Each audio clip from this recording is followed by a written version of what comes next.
Everyone, welcome back to अपनी परीक्षा। मेरा नाम है दिशा। कैसे हो आप सभी। आज हम इस वीडियो में डिस्कस करेंगे जो दिल्ली हाई कोर्ट में आपकी वैकेंसीज निकाली गई है पर्सनल असिस्टेंट की और सीनियर असिस्टेंट की, उसके बारे में हम प्रॉपर्ली डिस्कस करेंगे। स्टेनोग्राफर वाले स्टूडेंट्स के लिए पर्टिकुलरली जो कोर्ट की स्टेनोग्राफी करते हैं, प्रैक्टिस करते हैं, उनके लिए काफी अच्छी वैकेंसीज इस बार निकाली गई है।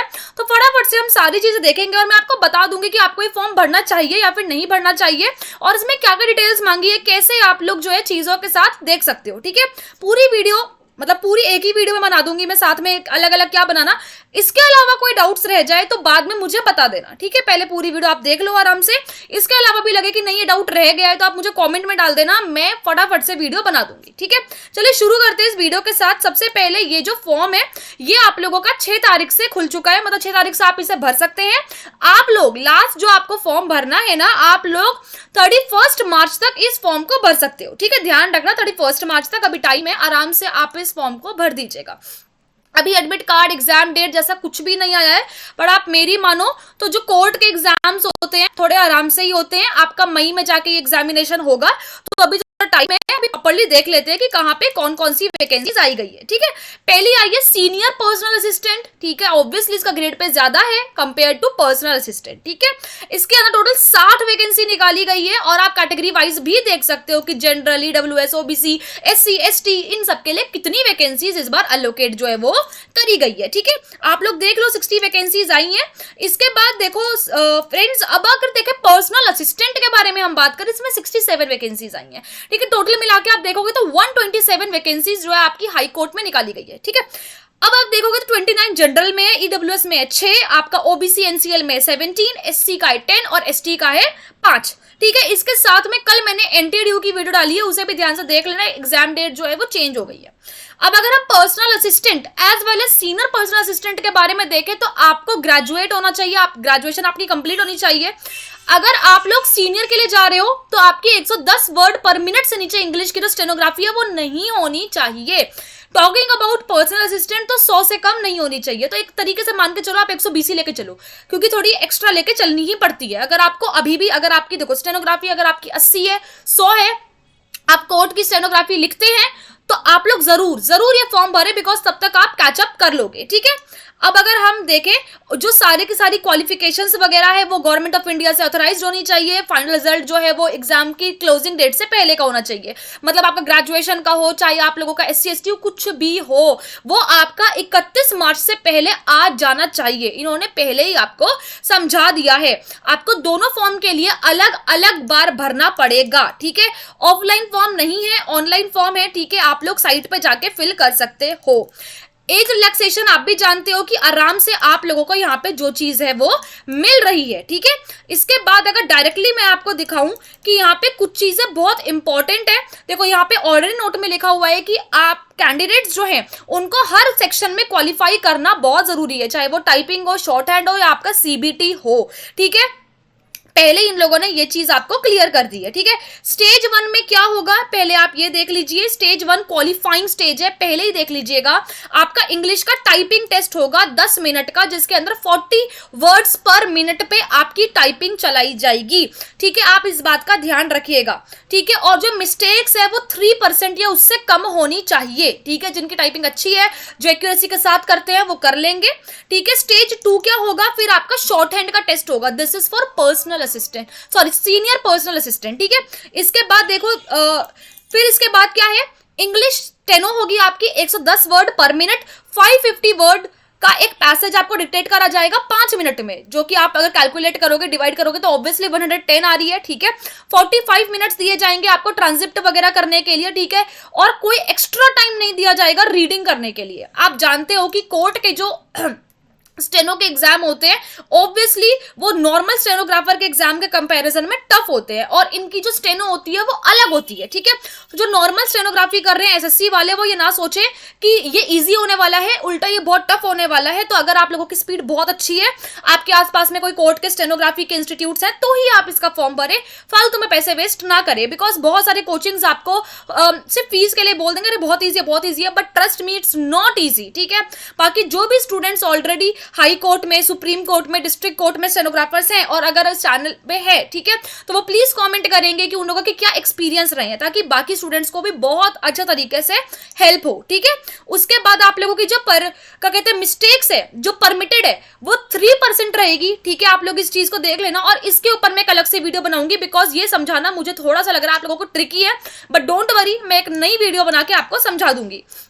अब क्या होगा देखो, पहले टाइपिंग हो गई, फिर स्टेनो हो गई, फिर स्टेज 3 क्या होगा, इसमें आपका होगा mains descriptive examination English language का, जिसमें आपका एस्से होगा 250 वर्ड्स का 40 मार्क्स का, लेटर राइटिंग होगी 15 मार्क्स की, ग्रामर कॉम्प्रिहेंशन पैसेज होगा 25 मार्क्स का, एंड ट्रांसलेशन होगी हिंदी से इंग्लिश की 10 मार्क्स की।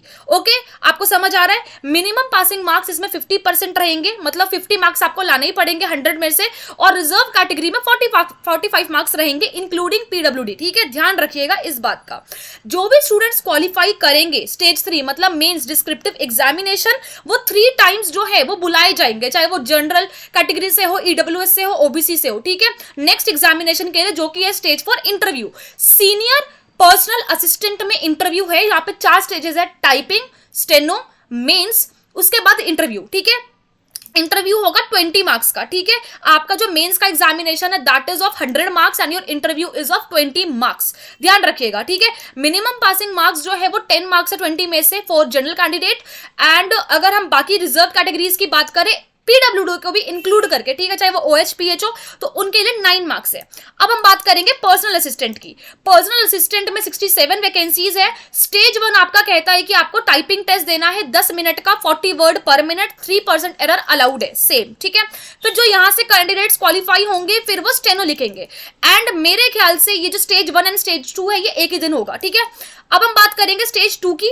इसमें 100 वर्ड पर मिनट है, 500 वर्ड्स का एक पैसेज होगा, आपको 5 मिनट डिक्टेट करा जाएगा, फिर 45 मिनट्स दिए जाएंगे, और आपको पता है कि 3% मिस्टेक्स जो है वो परमिट करी जा रही है यहाँ पे, ध्यान रखिएगा इस बात का। फिर आपका भी मेंस होगा जिसमें 100 मार्क्स का होगा, आपको पता है इसमें क्या होगा, सेम क्राइटेरिया है, बिल्कुल सेम है कि आपका एस्से होगा, लेटर होगा, पैसेज होगा, ट्रांसलेशन होगा।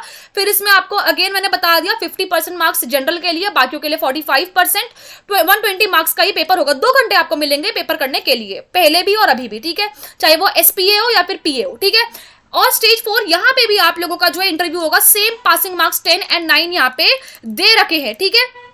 अब हम देखते हैं फाइनल सेलेक्ट जो मेरिट है वो कैसे बनेगी, आप इस चीज का ध्यान रखिएगा, ठीक है। अगर हम देखें, पहले शॉर्ट हैंड टेस्ट को आप लोगों को क्वालिफाई करना है, फिर आपको मेंस को क्वालिफाई करना है, फिर इंटरव्यू को क्वालिफाई करना है, और जो स्टेज 1 है वो सिर्फ क्वालिफाइंग इन नेचर है, ठीक है। उसके कोई भी मार्क्स वगैरह जो है वो नहीं जुड़ेंगे, सिर्फ आप क्वालिफाई कर दो, आप स्टेज 2 में हो आराम से इन, ठीक है।